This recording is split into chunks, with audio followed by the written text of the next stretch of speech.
میرا ایک دوست راولپنڈی میں رہتا تھا۔ یہ دوست مجھ سے عمر میں سینئر بھی تھا، شادی شدہ بھی اور بال بچوں والا بھی۔ میں سردیوں کے دنوں میں اس سے ملاقات کے لیے پنڈی آ گیا۔ ہمارا پروگرام تھا ہم دونوں چند دن راولپنڈی رہیں گے، اس کے بعد برف باری دیکھنے کے لیے مری چلے جائیں گے اور میں ایک ہفتہ گزار کر واپس بہاولپور آ جاؤں گا۔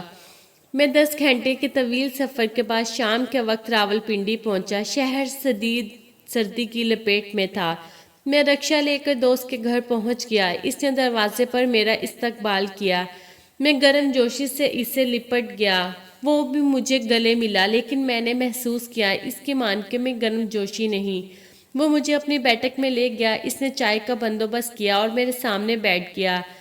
میں اس سے بلا تکان گفتگو کرتا رہا، مگر وہ گفتگو میں میرا ساتھ نہیں دے رہا تھا۔ وہ بات چیت کے دوران کھو جاتا، میں اس کی غیر حاضر دماغی پر خاموش ہو جاتا۔ تو اس سے بڑی دیر تک میری جاب کا اندازہ نہیں ہوتا تھا۔ اس نے میرے سفر کے بارے میں بھی نہ پوچھا۔ میرے لیے اس کا یہ ٹھنڈا رویہ پریشان کن تھا۔ میری پریشانی اس وقت مزید بڑھ گئی جب اس نے مجھ سے پوچھا، آپ خیریت سے راولپنڈی آئے ہیں؟ میرے لیے اس کا سوال بند ثابت ہوا، کیونکہ میں اس کی دعوت پر راولپنڈی آیا تھا۔ میں نے حیرت سے اس کی طرف دیکھا۔ اس نے دوسرا سوال پوچھا، آپ کتنے دن راولپنڈی میں ہیں اور کہاں رہیں گے؟ میری پریشانی انتہا کو چھونے لگی، کیونکہ میں اس کے گھر ٹھہرنے کے لیے آیا تھا۔ میرا سامان تک اس کے ڈرائنگ روم میں پڑا تھا۔ میں پریشانی کے عالم میں اسے دیکھتا رہا اور وہ کھوئے ہوئے انداز میں مجھے گھورتا رہا۔ مجھ سے کوئی بات نہ بن پائی تو میں نے جواب دیا، میں ویسے ہی ایک دن کے لیے راولپنڈی میں آیا ہوں، کل واپس چلا جاؤں گا اور ہوٹل میں رہوں گا۔ اس نے اس بات میں سر ہلائے اور نہایت روکھے انداز میں کہا، آپ اگر مزید ایک دن رک جائیں تو ہم کھانا اکٹھے کھائیں گے۔ میں نے غصے سے اس کی طرف دیکھا، چائے کا کپ میز پہ رکھا، اپنا بیگ اٹھایا اور بیٹھک سے باہر نکل گیا۔ وہ اپنی کرسی پر بیٹھ کر مجھے جاتے ہوئے دیکھتا رہا۔ اس نے مجھے خدا حافظ تک کہنا مناسب نہ سمجھا۔ میں وہاں سے مری روڈ پر آیا، وہاں سستا سا ہوٹل دیکھ کر کھانا کھایا، نیند کی گولی کھائی اور گہری نیند سو گیا۔ میں اگلے دن بہاولپور واپس آیا، مگر مجھے میرے دوست کے رویے نے اندر سے بری طرح توڑ دیا۔ میں اس شخص کو دنیا کا بدتمیز ترین، غیر مہذب ترین اور مطلبی سمجھنے لگا۔ میں اپنے آپ کو بیوقوف بھی سمجھتا تھا اور اس بیوقوفی پر اپنے اوپر لعن طعن بھی کرتا تھا۔ میں 2-2.5 سال تک اپنے ملنے والوں کو یہ واقعہ سناتا رہا اور لوگ مجھ سے ہمدردی اور رشید سے نفرت کرتے رہے۔ آپ بھی اگر اس صورتحال کا تجزیہ کریں تو آپ کو بھی مجھ سے ہمدردی اور اس رشید سے نفرت ہو جائے گی۔ میں طویل عرصے تک اپنے دل میں اس دوست کے خلاف نفرت پال کر پھرتا رہا، لیکن پھر اس نفرت کا عجیب ڈراپ سین ہوا۔ میں یونیورسٹی سے فارغ ہو کر سخاوت میں آ کر صحافت میں آ گیا، اور ایک دن وہ دوست ہمارے ایک مشترکہ دوست کے ساتھ میرے دفتر آ گیا۔ میں اسے دیکھتے ہی غصے سے ابل پڑا، مگر وہ میرے گلے لگا اور نرم آواز میں بولا، آپ اپنے غصے کو چند منٹ کے لیے سائڈ پر رکھ دو اور میری بات سن لو۔ اگر تم اس کے باوجود مجھے غلط سمجھے تو پھر تم اپنی نفرت کا سلسلہ جاری رکھنا۔ میں نے غصے سے اس کی طرف دیکھا۔ وہ بولا، میں اپنے والدین کا اکلوتا بیٹا ہوں، میری 6 بہنیں تھیں۔ والدین نے میری شادی 20 سال کی عمر میں کر دی۔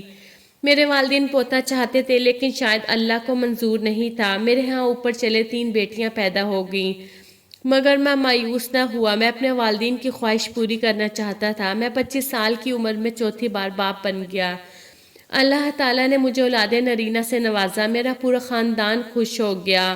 میرا بیٹا خاندان بلکہ گود میں پل کر 2 سال کا ہوا، لیکن پھر اسے تیز بخار ہوا اور وہ میری گود میں بیٹھا بیٹھا فوت ہو گیا۔ میرے پورے خاندان کی جان نکل گئی۔ وہ خاموش ہوا اور میری طرف دیکھنے لگا۔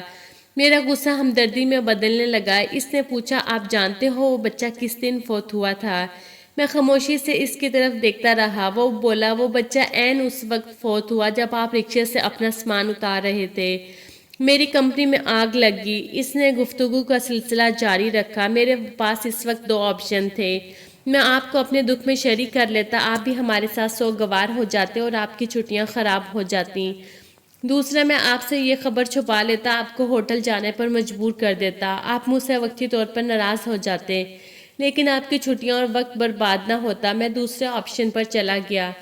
میں نے اپنے خاندان سے کہا، میرا مہمان آیا ہے، آپ کے رونے کی آواز بیٹھک تک نہیں جانی چاہیے، میں اسے واپس بھجواتا ہوں اور ہم اس کے بعد اپنے عزیزوں اور رشتہ داروں کو اطلاع دیں گے۔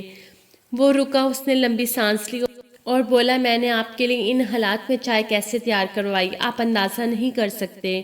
میں اس وقت گہرے صدمے میں تھا، چنانچہ مجھے آپ کی باتیں سمجھ نہیں آ رہی تھی۔ آپ جب ناراض ہوئے اور آپ نے اپنا سامان اٹھایا تو میری ٹانگیں بے جان ہوگی، میں آپ کے ساتھ اٹھ کر باہر تک نہ جا سکا، میں کرسی پر بیٹھا رہا۔ اب جو ہی گلی سے باہر نکلے میرے اندر سے چیخ نکلی اور اس کے بعد میرے پورے خاندان نے ماتم شروع کر دیا۔ یہ گہرا صدمہ تھا۔ اس صدمے نے پہلے میری ماں کی جان لی اور اس کے چند ماہ بعد میرے والد بھی فوت ہو گئے، پھر میری بیوی بیمار ہوگی اور میں پے در پہ صدموں کا شکار ہوتا چلا گیا۔ میں اب ذرا سا بھلا ہوں تو میں اپنی پوزیشن کلیئر کرنے کے لیے آپ کے پاس آ گیا۔ وہ خاموش ہوا تو میری آنکھیں برسنے لگی۔ میں اس کے صبر، اس کی ہمت پر حیران تھا۔ وہ اپنے اکلوتے بیٹے کی لاش اندر چھوڑ کر میری خدمت کرتا رہا اور میں 2.5 سال تک اسے مطلبی، جاہل، ظالم اور بدتمیز سمجھتا رہا۔ میں اس سے نفرت کرتا رہا۔ ہم دوسروں کے بارے میں اتنی دیر میں رائے قائم کر لیتے ہیں جتنی دیر میں مرغی کا انڈا بوائل نہیں ہوتا۔ لہٰذا دوسروں کے بارے میں کوئی بھی رائے قائم کرنے سے پہلے تھوڑا صبر سے کام لیں، کسی کی مجبوری بھی ہو سکتی ہے۔ اللہ تعالیٰ ہم سب کو سمجھ بوجھ عطا کرے اور ایک دوسرے کی پریشانیوں کو بھی سمجھنے کی توفیق عطا فرمائے۔